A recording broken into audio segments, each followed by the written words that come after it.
Well, it's been a while. I'm going to give you a bit of a farm tour.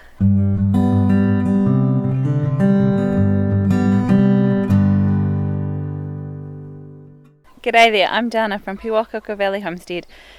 We've had a bit of a break over the Christmas time, and it is now the week between Christmas and New Year's, and I have been out in the garden quite a lot in the last 2 days because it has been completely ignored pretty much for the last couple of weeks. So I've been trying to catch up on that, and subsequently have not brought you along because trying to not knock over a camera and trying to remember to talk to it while still trying to get some work done is actually quite difficult. So I have brought you along now. I'll show you what I've done and show you what we're up to in the garden. We've actually had quite a lot of rain in the last couple of weeks, which seems to be the new normal for us in December. Well, probably it's been the normal for us for a long time. I just haven't really taken much notice. But we've had a lot of rain and some warm weather, and the downside of course to that is all the weeds are growing. So my survival garden, which we kind of named it that for two reasons. One, because I just wanted to plant it and let it survive by itself, and two, of course, if anything major or untoward happened in the world, we would have some extra space and some extra sort of high calorie crops that we can eat. So this is the first year that these have been gardened, so I'm not surprised that they've had the massive amount of weed pressure that they've had, and I'm not surprised that the crops aren't doing maybe as well as what I'd expect them to do in the main garden. But in saying that though, it's all bonus crop. I've literally just planted it and left it be. I haven't watered it, I haven't fed it, I haven't weeded it until today, and I'll show you the potatoes I've managed to get out of the top bed already. So this giant pile here is only half of the weeds I got out of this garden. Now I don't think it's really showing you the scale very well as to how massive this pile actually is. It is a huge pile of weeds. If you can see these gardens here, they were just absolutely full of waist high weeds. So I've only actually weeded these top two. The top one had potatoes, the next one's got oca, which we call yams, mashua and uliko all growing along in here, and they will do the predominant amount of their growing in the next wee while. You can see these ones have only just sort of come up. These ones a wee bit further back here are a bit taller, and this was just wall-to-wall weeds that were all probably about this high. So I've gone through and hauled all those out. Thankfully the soil is really loose. Some of it's wood mulch, some of it's bedding from the animal shed, so the weeds came out really easily, and I'm hoping that will mean that these yams and stuff will grow really well, but we'll wait and see. This bed up here, this first little bit had Jersey bennies, which are an early potato used as new potatoes, so I've pulled those out. They were dying off already. This next section had like a low carb version of a potato, and they were ready, they were dying off as well. And along here further I had agria potatoes, which are a good main crop potato. They probably weren't quite ready to harvest, but as you can see there are quite a few there, and quite a few of them are quite massive. And I've dug them out as well because what we want to do is plant another crop of potatoes in here. Potatoes usually take about 3 months from when you plant them to when they start dying off, 3 to 4 months. And we've got enough time, if I get some more potatoes in the ground now, we've got enough time before the first frost hits to be able to get a whole nother crop in. So that's why I've harvested the agria probably a little earlier than I needed to. But that means we'll get a whole nother crop in. Whereas if I waited another month for them, for the tops to die off, I wouldn't be able to get another crop in. So it's just balancing that out really. And down here you can see there's some more yams. There's not as many yam plants as what I was anticipating. I'm not sure. I suspect the birds digging have exposed them and they haven't grown. But there are a few of them, and I'm just hoping they'll keep growing. Along this end you can see where the blackbirds have been in here since yesterday. So these are the uliko. They sort of look similar to the yam. That's not, that's a weed. And this here is the mashua, which is a sort of like a nasturtium that you eat the tubers from the bottom. I've got videos on growing all of those that I'll link up in the top corner for you. So that's my potatoes. I've got not a bad harvest considering that I have just neglected them, completely and utterly neglected them for the entire season. Now down here you can see my onions and a whole lot of weeds. I've actually opted not to weed this patch too much because when I pull the weeds out, I'm pulling out the onions, and as you can see, some of them, I don't know if you can see down in here, some of them are starting to bulb up quite nicely. So the last thing I really want to be doing is pulling them all out and replanting them.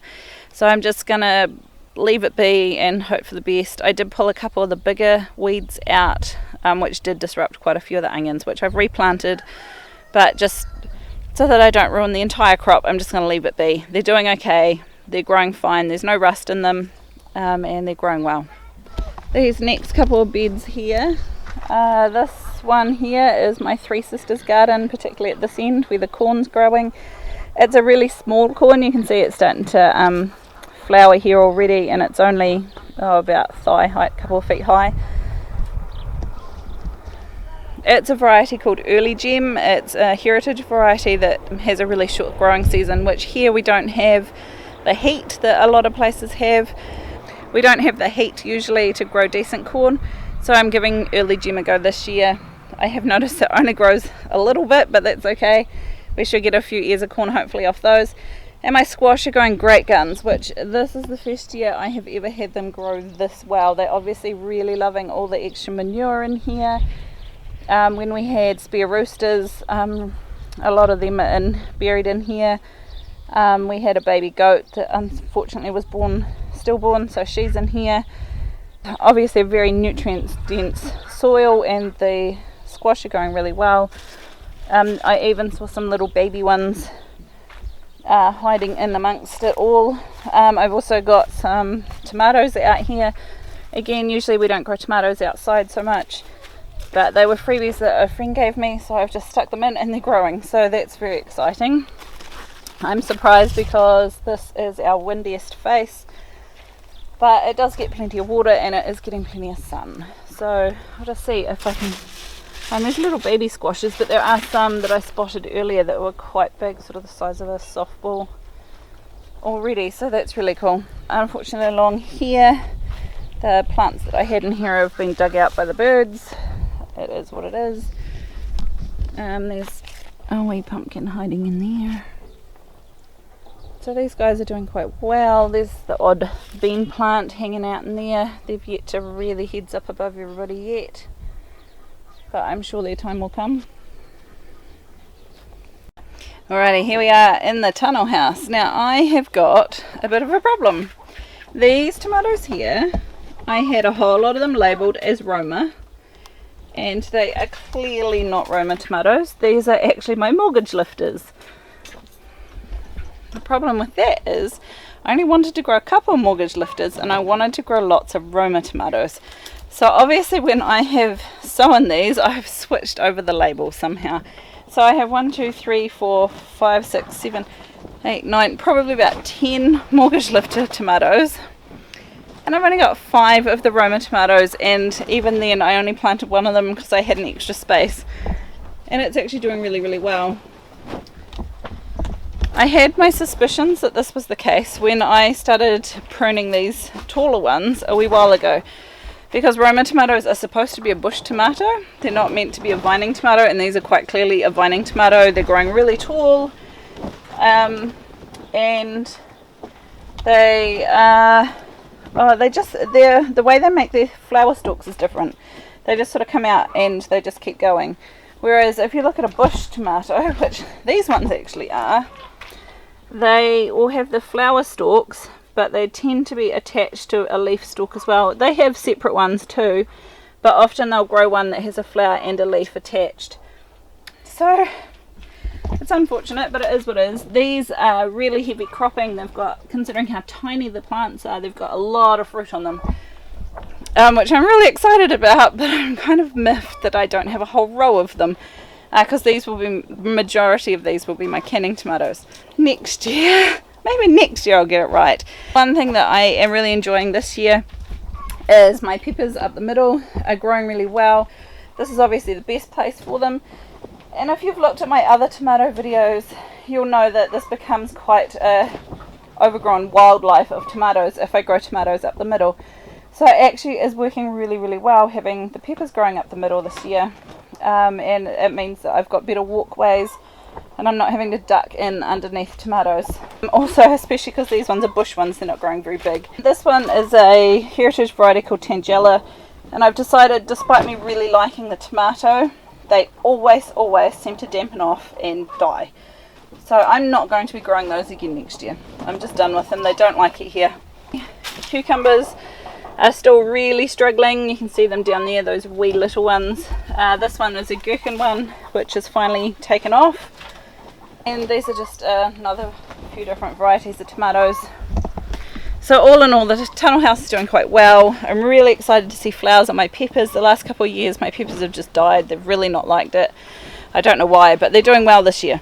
And I've got a couple of fig trees that have come from cuttings. There's that one that's doing really well, and then I've got another one over here.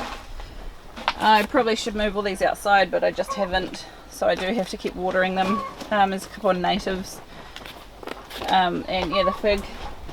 And then these are the peas that I had in the tunnel house over winter that I have grown for seed, so they've dried out completely now, so I'm going to harvest those for seed. I really like this. It's a blue shelling pea, but I really like it because it has purple flowers, so I think I might grow them around the edge of my flower garden this year. These are my mouldy potatoes, the ones at this end.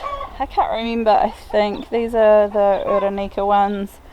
The ones at that end are the Waiporo, which I'm probably pronouncing wrong, but you know what, I do my best.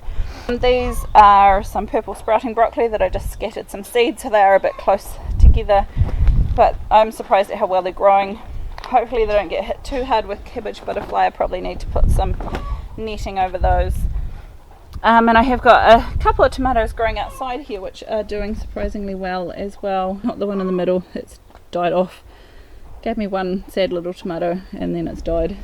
These cabbages are having various sorts of success. I've got one kale, one green cabbage. These got eaten out, you can see here. They got hit by cabbage worms, cabbage butterflies, whatever you want to call them, the caterpillars. So that's frustrating. These red ones, we'll wait and see whether they heart up or not. I have not had great success with this variety of red cabbage. I think I'm about to give up on them. This seems to be about the ratio I have of good plants versus ones that are spindly and sad. So I might just give up on those, I think. I'll let these ones grow out, but I think I'll finish using the seeds. This garden bed here, I have had no end of trouble. Those silly blackbirds are still getting in here. I don't know how, but they are. So this bed, half of it was all done in carrots, and you can see the patchy germination that I had from those, just because the birds were getting in and digging them up. So I've oversown them with some more. You can see some of them are coming up. But this side here, I have put a wee bit of pea straw down to help keep the moisture in, and then just put some of this netting over the top until they come up, and there's just a little haze of green carrot babies coming through. So this, I think, is going to be my solution going forwards. I think I'm going to do one more bed of carrots, I'm not sure. I'll show you shortly. Along the back here we've got green beans. They're finally starting to grow up the trellis, so that's exciting. We should have some green beans soon. These are the cuttings that I took over winter. They're pretty much going quite well.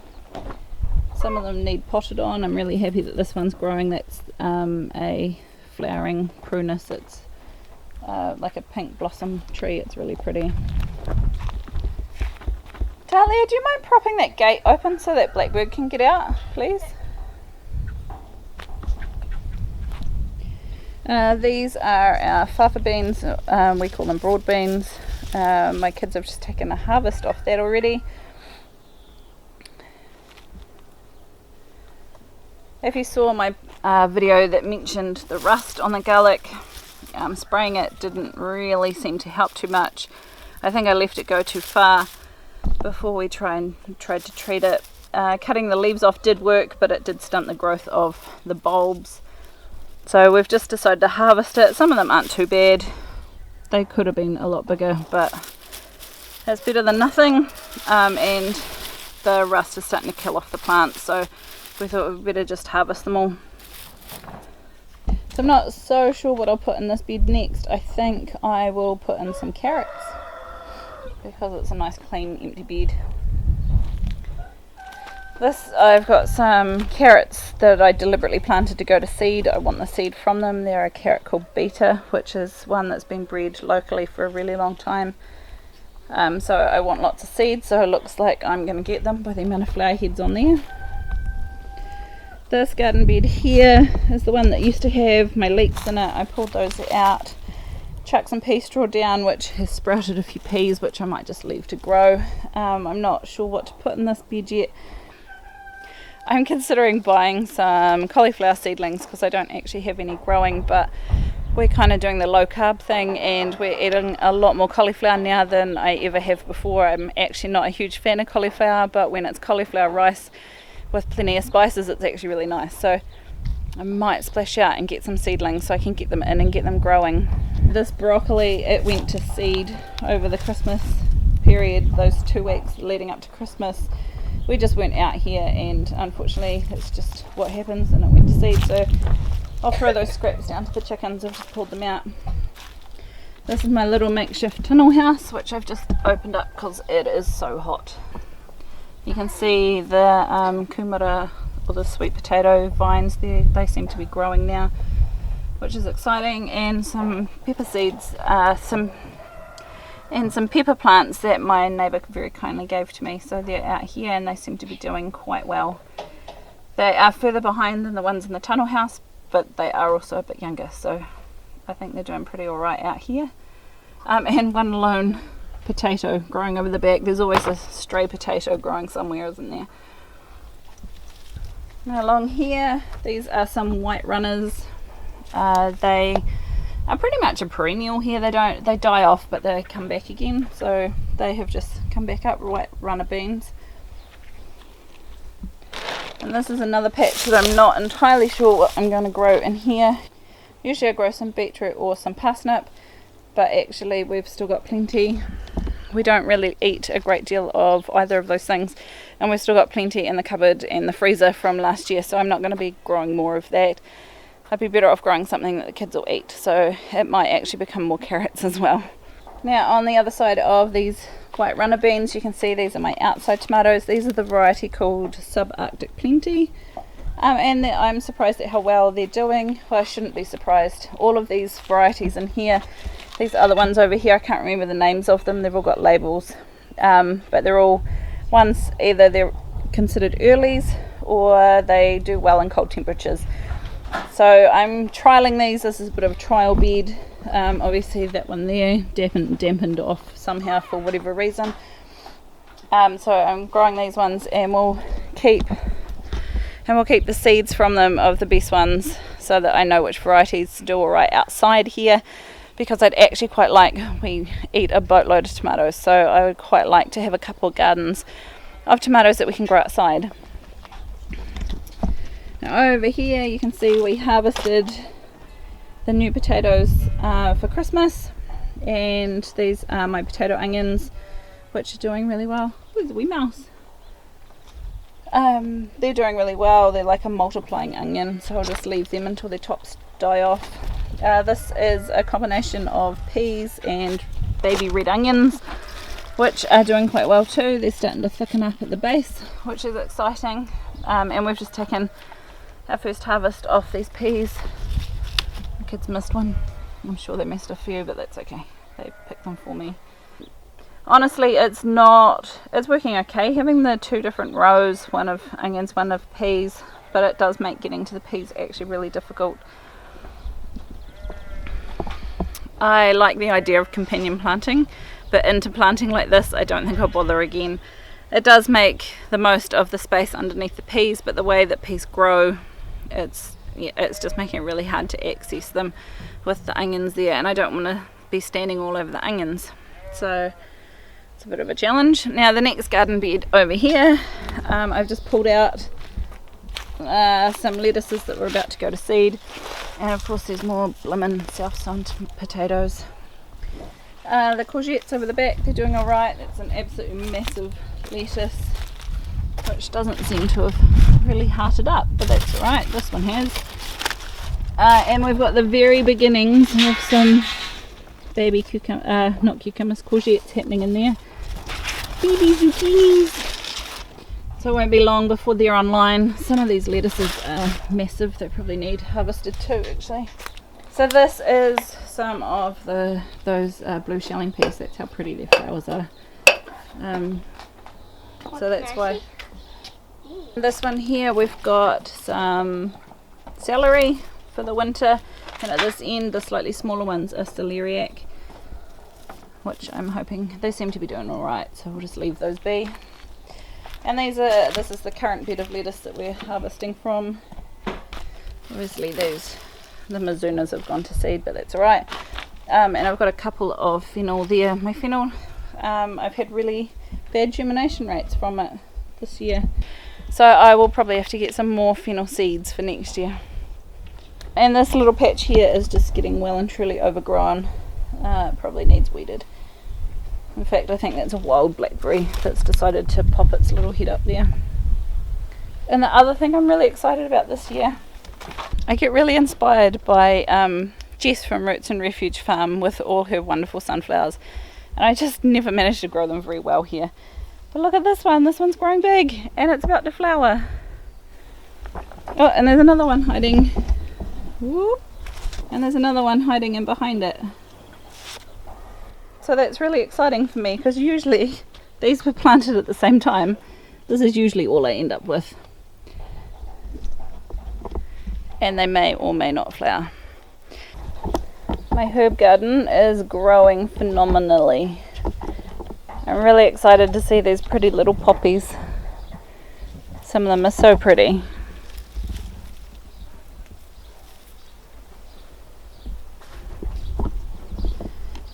And my fennel is getting absolutely massive. And I'll probably just cut that off before it goes to seed, because I don't want 300 bronze fennel plants growing everywhere. Look at those poppies, aren't they so pretty?